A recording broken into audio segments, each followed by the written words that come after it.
Bir dənə sübh namazın qəzaya vermək biz nə boyda fəlakətdir? Biz nə qədər fəlakətdir? İmam Sadiq əleyhissalama bir nəfər yaxınlaşdı, dedi, ağa, dedi, bəli, dedi, bir dənə böyük günah eləmişəm. Dedi, Allah səni bağışlayar, narahat olma. Dedi, ağa, çox böyük günah eləmişəm. Dedi, Allah əgər Əbu Qubeys dağı boyda da günahın olsa, Allah bağışlayar.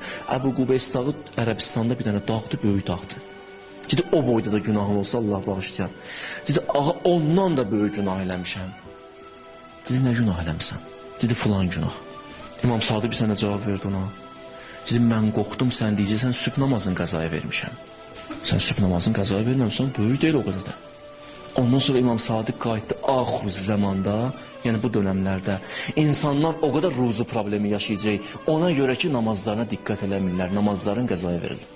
İmam Sadiqdən yeni oxumuşam bu hədisi. İmam Sadiq əleyhissalam buyurur.